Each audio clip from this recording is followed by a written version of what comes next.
Hello friends, मैं Vikesh sir. इस video में आपको आरआरबी टेक्नीशियन का जो एग्ज़ाम होने वाला है 2024 में, इसके लिए मैं 8वां सेट लेकर के आया हूँ। इस सेट में मैं आपको प्रीवियस ईयर का क्वेश्चन बताऊँगा। इस पीडीएफ में सभी विषय के क्वेश्चंस हैं। ऑल सब्जेक्ट्स के जो है क्वेश्चन हमने रखा है। इसको ध्यान से देखिए अगर आप एग्ज़ाम से पहले प्रीवियस ईयर क्वेश्चंस को देखते हैं तो आपको बहुत ज़्यादा बेनिफिट होगा, क्योंकि जब आप प्रीवियस ईयर क्वेश्चंस को देखते हैं तो आपको एक आइडिया लग जाता है कि आपकी तैयारी कितनी हो चुकी है, यानी कि आपका कौन सा टॉपिक स्ट्रॉन्ग है और कौन सा टॉपिक वीक है। आपका जो भी टॉपिक वीक है, अगर आप उस पर काम करेंगे तो आप बहुत ही अच्छे मार्क्स ला सकते हैं। और ये सब चीज़ आपको तभी पता चलेगा जब आप प्रीवियस ईयर क्वेश्चंस को देखेंगे। इसलिए जितना हो सकता है उतना प्रीवियस ईयर क्वेश्चंस को ज़रूर देखें। साथ ही में जो लोग चैनल पर पहली बार आए हैं वो लोग चैनल को अभी सब्सक्राइब कर लीजिए, ताकि जब मैं नेक्स्ट टाइम वीडियो अपलोड करूँगा तो वीडियो सबसे पहले आप तक पहुँच सके। अब चलिए स्टार्ट करते हैं और देखते हैं कि करके सभी क्वेश्चंस को।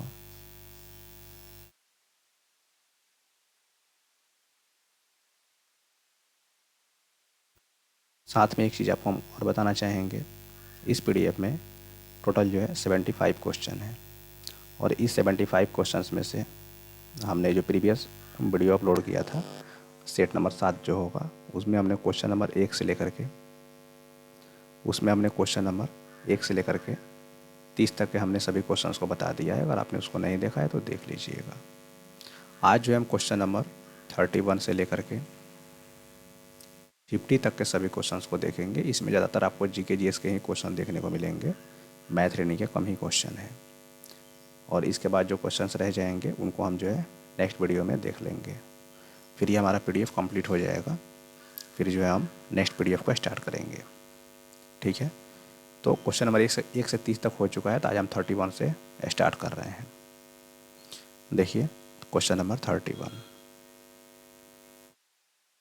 थोड़ा सा इसको और जूम कर देते हैं। देखिए क्वेश्चन नंबर 31 क्या कह रहा है। तो क्वेश्चन नंबर 31 कह रहा है कि एडोब सिस्टम्स का भारतीय अमेरिकी सीईओ कौन है। देखिए आपको ये क्वेश्चन पढ़ने की ज़रूरत नहीं है। क्यों? क्योंकि ये 2018 का करंट का क्वेश्चन है जो आपके एग्जाम में नहीं आएगा, तो आप इसको बिल्कुल ना पढ़ें। फालतू चीज़ पढ़ने से कोई फ़ायदा नहीं। ज़रूरत की चीज़ सिर्फ उसे ही पढ़ें, तो इससे ज़्यादा बेनिफिट होगा। चलिए नेक्स्ट क्वेश्चन देखिए।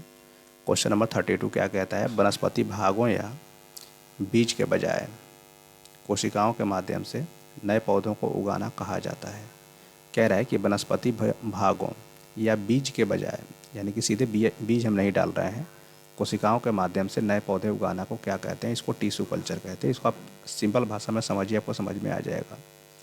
जैसे कि मान लीजिए यहाँ पे कोई पेड़ है, और इससे जो हम क्या करते हैं, मान लीजिए कि हम नया जो है यहाँ से, मान लीजिए इसके डाली से जो मैं यहाँ पे कट करके, और यहाँ से कोई एक नया पेड़ जो है, मतलब इसके डाली को कट करके यहाँ से हम क्या कर रहे हैं, नया पौधा बना रहे हैं, और इसको ले आकर हम कहीं और मतलब कहीं और जो क्या करेंगे, इसको रोप देंगे। तो इसको क्या बोलेंगे, हम टिश्यू कल्चर बोलेंगे। ठीक है, टिश्यू कल्चर इसका आंसर हो जाएगा क्वेश्चन नंबर 32 का। नेक्स्ट क्वेश्चन, क्वेश्चन नंबर 33 क्या कह रहा है। दिए गए वक्तव्य पर विचार करें, तय करें कि दी गई मान्यताओं में कौन सी मान्यताएं निहित हैं। ये कथन निष्कर्ष का क्वेश्चन, इसको ध्यान से देखें। वक्तव्य क्या कह रहा है कि शिक्षक छात्र को बताता है कि यदि आप अपना होमवर्क पूरा नहीं करोगे तो आपको कक्षा में आने की अनुमति नहीं दी जाएगी। ये शिक्षक अपने छात्र को कहता है, और कहना भी चाहिए। अब इसकी मान्यताएं क्या हो रही है कि अनुशासन शिक्षण को प्रभावी बनाने का एक तरीका है। बिल्कुल सही बात है। और अनुशासन बनाए रखेंगे तभी तो बच्चा टास्क बना के आएगा, या फिर डिसिप्लिन में जब बच्चा रहेगा तो ही जो है क्या कर सकता है, उसका सर्वांगीण विकास हो सकता है। तो अनुशासन शिक्षण को प्रभावी बनाने का एक तरीका है। बिल्कुल ही सही बात है। दूसरा क्या है कि शिक्षक खुश होंगे कि कक्षा में ऐसा कोई छात्र नहीं है जो अपने कार्य को समय पर नहीं करता है। देखिए जो कोई छात्र लगा दिया ना, गलत हो गया। कथन निष्कर्ष में कोई जो है केवल है, ये जो क्या करता है, इस तरह के निष्कर्ष जो है गलत हो जाते हैं। क्योंकि ऐसा देखिए, आप खुद पे ऐसे सोच के देखिए, क्लास में अगर मान लीजिए 40 या 50 बच्चे हैं, शिक्षक कितना हूँ क्लास में डरा धमका दे, कितना हूँ पीट दे, फिर भी बच्चा जो है कोई मतलब 2-4 बच्चे तो ऐसे होंगे ही जो अपने होमवर्क को किसी भी कारणवश पूरा नहीं कर पाएंगे। इसीलिए आपका कथन जो है, ये आपका निष्कर्ष जो है क्या हो जाएगा, गलत हो जाएगा। तो सिर्फ एक इसका सही आंसर हो जाएगा। आप इस चीज़ को देख सकते हैं, यहाँ पे दिया हुआ है केवल मान्यता एक निहित है, मतलब एक सही है, दो क्या हो गया आपका गलत हो गया। जो नेक्स्ट क्वेश्चन है इसको आप ध्यान से देखें क्या कह रहा है। नेक्स्ट क्वेश्चन क्या कह रहा है कि यदि दिए गए चित्रों का केवल एक बार उपयोग करके 3 समूह बनाए जा सकते हैं तो ये समूह कितने, तो ये समूह होंगे, मतलब कौन कौन होंगे। देखिए क्या करना है इसको, इसमें आपको जो टोटल 9 फिगर दिया हुआ है, इसमें से 3 3 इलेक्ट को लेकर के आपको क्या करना है, समूह बनाने हैं। 3 3 को लेकर के समूह बनाने हैं। 3 समूह बनाने हैं मतलब 3 3 को लेना है। अब किसको एक साथ रखेंगे, जरा आप ध्यान से देखें। आप पहले क्या करें कि जिसमें आपको देखिए एक जगह, जैसे कि एक तो कैटेगरी मेरा ये हो सकता है कि यहाँ पे मुंह जो इसका ओपन है, तो यहाँ पे मुंह ओपन है, यहाँ है, और मुंह ओपन जो है एक यहाँ पे है। तो ये तीनों तो हमको एक जैसे दिख रहे हैं, और ये तीनों हमको एक जैसे दिख रहे हैं। सबका मुंह बंद है, ये इसका तीनों का मुंह ओपन था, इस तीनों का मुंह जो है क्या है, ओपन है। सॉरी, इन तीनों का मुंह ओपन था, इन तीनों का मुंह जो है इसका, इसका और इसका मुंह हमको बंद लग रहा है, और ऊपर जो एक टोपी की तरह भी रखा हुआ है। और ये जो है तीनों एक जैसे दिख रहे हैं, क्योंकि तीनों में क्या है, डंटे की तरह हमको दिख रहा है। ठीक है, तो अब देखिए कौन कौन से, ये तीनों जो है एक जैसे हमको दिख रहे हैं। तीनों में हमने अलग अलग चिन्ह लगाया है ताकि इसको हम आसानी से लिख सकते हैं। देखिए, तो 1 नंबर से आप चलना शुरू करेंगे, भला हालांकि आप खोज कहीं से सकते हैं, बट लिखना आप शुरू से ही चलिएगा। तो पहले के साथ कौन कौन जा रहा है, 1 4 7 जा रहा है। तो 1 4 7 3 का ग्रुप बनेगा, तो पहला में क्या आ जाएगा, 1 4 7 आ जाएगा। दूसरे में क्या क्या आ सकता है, तो दूसरा में आ रहा है ओपन वाला 2 3 6। कौन कौन आ रहा है, 2 3 6। और जो तीसरा है इसमें क्या क्या आ रहा है, सब बंद वाला। ये कितना नंबर था जी, 5 8 9 है। 5 8 9, खोजिए कहाँ दिया हुआ है ये ऑप्शन, जहाँ दिया होगा वहीं आंसर होगा, ध्यान रहे। 1 4 7 2 3 6 और 5 8 9। चलिए देखते हैं। 1 4 7 2 3 6 याद रखिए, 1 4 7 यहीं पे था, ये है 1 4 7। देखिए 1 4 7 2 3 6 5 8 9 था, तो 5 8 9 बोलिए चाहे 5 9 8 बोलिए, बात ही दोनों ही क्या है, बराबर है। ठीक है, चलिए, तो इसका आंसर क्या हो जाएगा, ऑप्शन नंबर 1 हो जाएगा। नेक्स्ट क्वेश्चन को देखिए।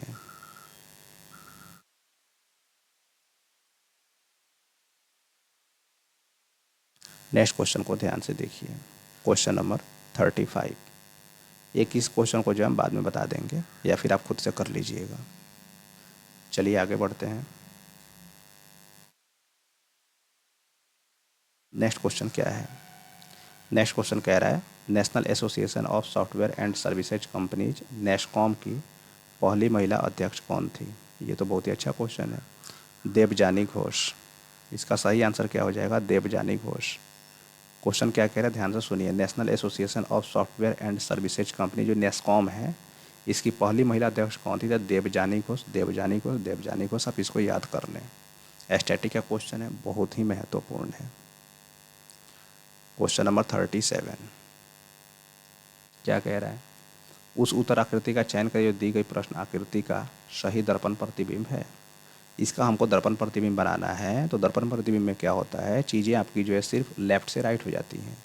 ऊपर का नीचे होता है, किस में बताए थे आपको, वाटर इमेज में बताए थे, बट इसमें क्या होगा, लेफ्ट का राइट। तो ये जो इधर दिख रहा है ना आपको, ये क्या हो जाएगा, ऐसे हो जाएगा, और कुछ ऐसा दिखेगा। ठीक, ये त्रिभुज का त्रिभुज रहेगा अपना, उसमें कोई दिक्कत नहीं, थोड़ा सा चेंजिंग हो तो बुझाएगा नहीं।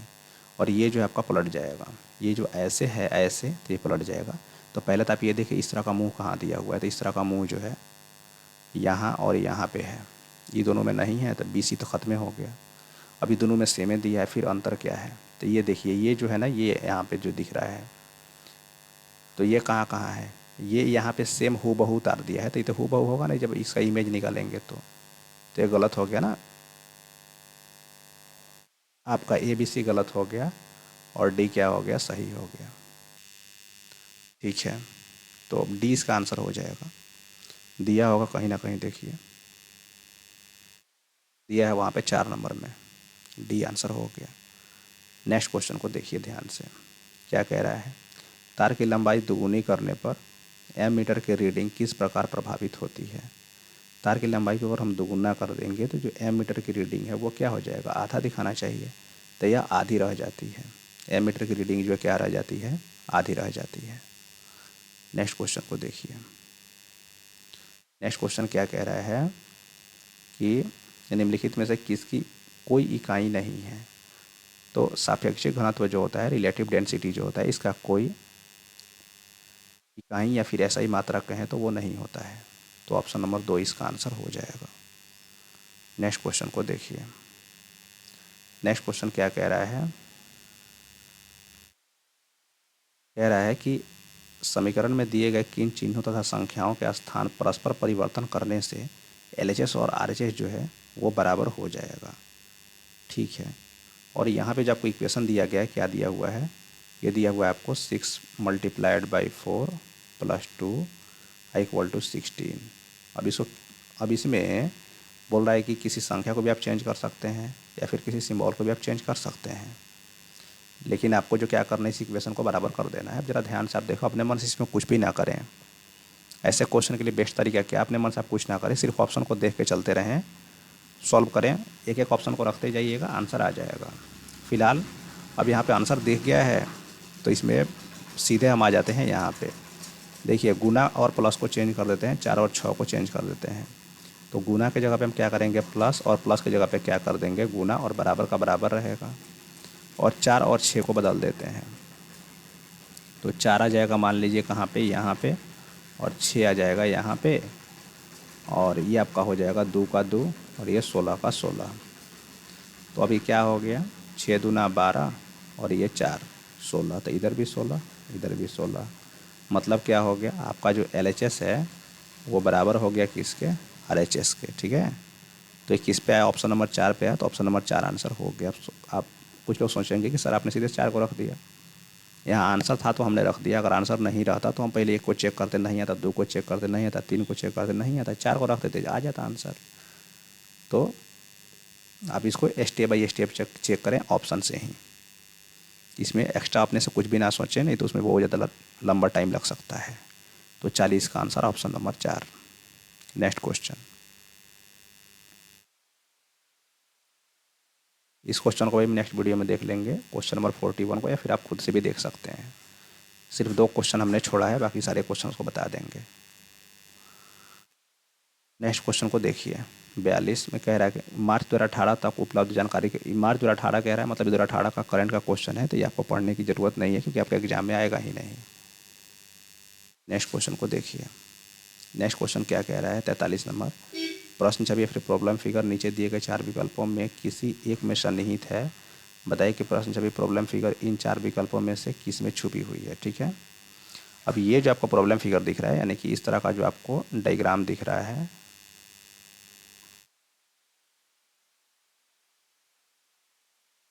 तो ये जो है आपको किस में निहित है ये आपको बताने हैं। ठीक है, तो ज़रा ध्यान से देखें, तो क्या ऑप्शन नंबर ए में कहीं भी संभव है इस तरह का, क्योंकि कहीं सीधा तो है ही नहीं, बी में भी कहीं नहीं दिख रहा है हमको, और डी में जहाँ नहीं दिख रहा है पहले उसको काट दीजिए, तो कहाँ होगा, सी में होगा। अब सी में कहाँ है वो ढूंढने की भी ज़रूरत नहीं है, जब 3 का ऑप्शन कट गया है तो इसी में होगा, ये ढूंढने की भी ज़रूरत नहीं है, क्योंकि देखिए इसमें संभव नहीं है, क्योंकि इसमें ऐसे पैरेलल लाइन दिया है, इसमें संभव है नहीं, इसमें संभव है। जब 3 में संभव नहीं है ए, बी और डी में, तो सी में ना होगा। अब सी में कहाँ है, नहीं, उससे क्या मतलब है, कहीं ना कहीं होगा। चलिए आगे बढ़ते हैं, सी इसका आंसर हो जाएगा, ऑप्शन नंबर 4 में दिया हुआ है। नेक्स्ट क्वेश्चन देखिए, कह रहे हैं निम्न तत्वों में से कौन सा तत्व समान तत्वों वाले अन्य परमाणुओं के साथ संयोजित होकर बड़े अणु उत्पन्न करने की विशिष्ट योग्यता रखता है। तो ये जो कार्बन है ना, कार्बन किसी के साथ भी क्या कर सकता है, बहुत ही आसानी से संयोजन कर सकता है। इसका मतलब ये है कि केमिस्ट्री का एक क्वेश्चन है, जैसे कि मान लीजिए कार्बन जो हाइड्रोजन के साथ जो है मिल करके, मतलब एक कार्बन लेंगे और 4 हाइड्रोजन ले लेंगे, तो यहाँ से क्या बन जाता है, CH4। ये किसका फार्मूला है, मीथेन का है।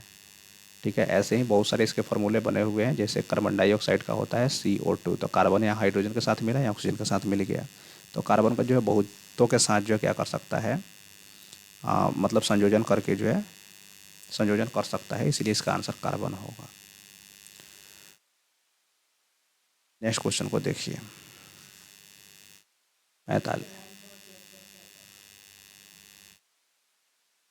45 नंबर क्या कह रहा है, स्थिति या आकृति में हुए परिवर्तन के कारण एक वस्तु में निहित ऊर्जा को क्या कहा जाता है।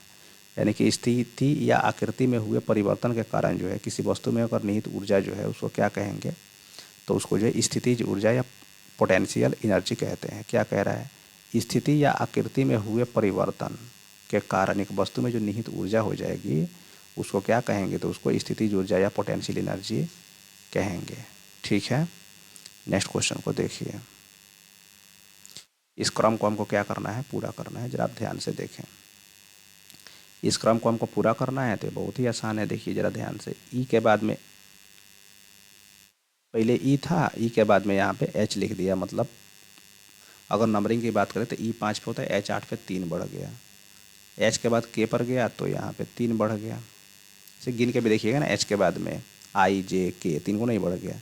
अब के बाद में एन लिखा है तो यहाँ भी 3 को बढ़ गया। तो आगे भी आप 3 बढ़ा के अल्फ़ाबेट लिख दीजिए। एन के बाद क्या आएगा, ओ पी क्यू, तो यहाँ पे क्यू आएगा। नंबर की बात करेंगे तो 1 के बाद 2 लिखा है मतलब 2 गुना है, 2 के बाद में 6 लिखा है मतलब 3 गुना है, और 6 के बाद 24 लिखा है मतलब 4 गुना है।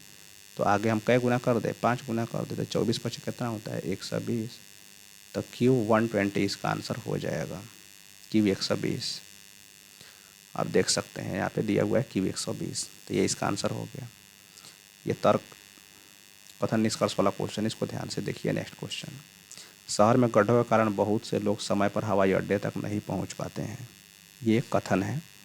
अनुमान क्या है कि समय पर हवाई अड्डे तक पहुंचना आवश्यक नहीं है। अरे भाई, आवश्यक नहीं है, ये आवश्यक का बात कह रहा है, ये कह रहा है नहीं है, तो ये गलत हो गया। देखिए कह रहे कि शहर में गड्ढों के कारण बहुत से लोग समय पर हवाई अड्डे नहीं पहुंच पाते हैं। मतलब लोग समय पर पहुंचना चाहते हैं बट गड्ढा उड्ढा के कारण नहीं पहुंच रहे हैं।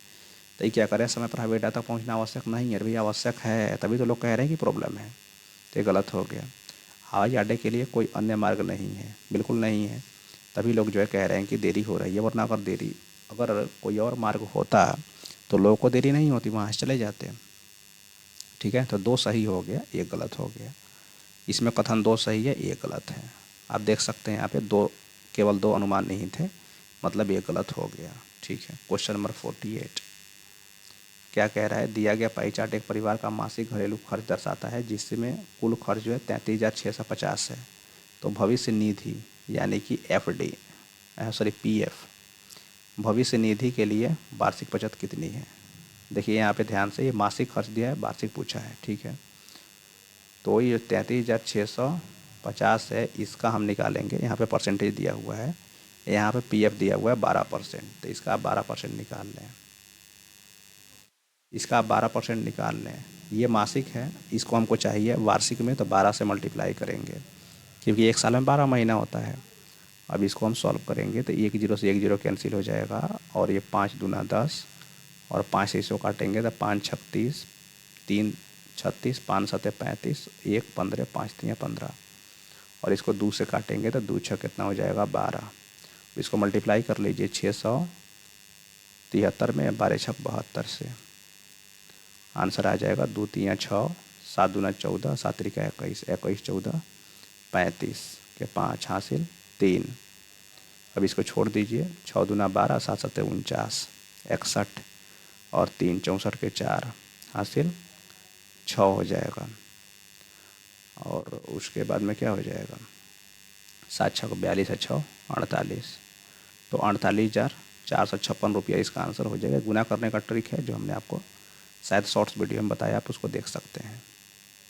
48,456 रुपया आ रहा है, तो यही इसका आंसर हो जाएगा। दिया होगा 48,456। यहाँ देखिए 48,456 दिया ऑप्शन नंबर 4 में, तो ऑप्शन नंबर 4 इसका आंसर हो गया। नेक्स्ट क्वेश्चन क्या कह रहा है, एक क्लब में लड़कों और लड़कियों का अनुपात जो है 3:2 है, वहाँ उपस्थित लोगों की कुल संख्या कितनी है। तो लोग में लड़का लड़की दोनों आता है। तो इसलिए इसको हम कह रहे अच्छा कितनी हो सकती है, ठीक है। तब अगर हम दोनों को जोड़ देते 3 2 5, रेशियो को एक्स में ले सकते हैं 5x। अब आगे जो भी वैल्यू आएगा यहाँ पे तो वो देखिए एक्स के जगह पे कुछ भी हो सकता है, ठीक है। कुछ भी हो सकता है तो मान लीजिए अगर हम 1 रखते हैं तो 5 आएगा, एक्स की जगह पे 2 रखते हैं तो यहाँ पे 10 आएगा, 3 रखेंगे 15 आएगा। मतलब यहाँ पे अब जो भी नंबर आएगा वो 5 से कटने वाला ही आएगा। तो आप ऑप्शन में देख लें क्या कहा है कि वहाँ उपस्थित लोगों की कुल संख्या कितनी हो सकती है, तो वहीं हो सकती है जिसमें 5 से भाग लगेगा। तो 5 से भाग लगेगा नहीं 18 में तो ये ख़त्म है, 16 में लगेगा नहीं तो ये कट गया, 24 में लगेगा नहीं कट गया, 25 में लग जाएगा 50 25, तो ये आंसर हो जाएगा, ठीक है। नेक्स्ट क्वेश्चन को देखिए एक बार और समझ लें इसको। एक क्लब में लड़कों और लड़कियों की संख्या का अनुपात 3:2 है, वहाँ उपस्थित लोगों की कुल संख्या कितनी हो सकती है। जब भी हो सकती है की बात कहेगा 3 2 5 हो गया। 5 के टेबल में 5 से देखिए कौन कटने वाला है, जो कटने वाला है वो हो सकता है, जो नहीं कटने वाला होगा वही नहीं होगा। इसको दोनों तरीके से पूछा जा सकता है, नहीं भी पूछता तो नहीं पूछता था, जिसमें नहीं कटता वो जो आप पूछेगा कि कितनी हो सकती है तो जिसमें भाग लग जाएगा 5 से वो होगा। क्लियर है। चलिए एक और क्वेश्चन होगा उसको देख लीजिए 50 नंबर। क्या कह रहा है क्वेश्चन नंबर 50, कह रहा है निम्न प्रदर्शित प्रश्न चित्र 4 उत्तर आकृतियों में से किसी एक में सन्निहित है, बताइए सही उत्तर को चुन लीजिए। तो ये जो है आपको इस तरह का एक प्रॉब्लम फिगर दिया हुआ है, ये आपको बताने हैं कि ये किस में है। तो ये देखिए इसमें तो संभव है नहीं है, ए में कहीं दिख रहा है नहीं। अच्छा बी भी नहीं हो सकता है, इसमें देखिए कहीं हो सकता है,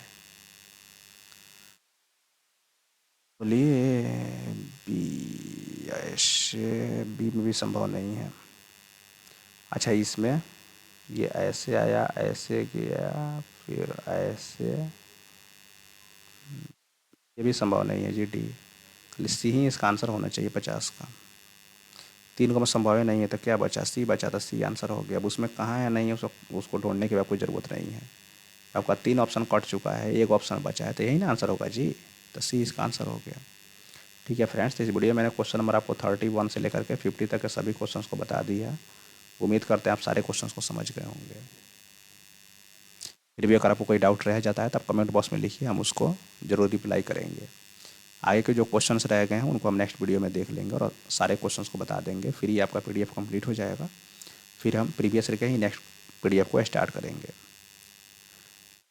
ठीक है फ्रेंड्स, जो लोग चैनल पर पहली बार आए हैं वो लोग चैनल को सब्सक्राइब कर लीजिएगा। साथ ही इस वीडियो को एक बार जब जिस भी सोशल मीडिया प्लेटफॉर्म पे हैं, व्हाट्सअप फेसबुक इंस्टाग्राम जहाँ भी हैं वहाँ पे इसको एक बार शेयर जरूर कर दीजिए। वीडियो को लाइक भी कर दीजिएगा। मिलते हैं आपसे नेक्स्ट वीडियो में, थैंक यू।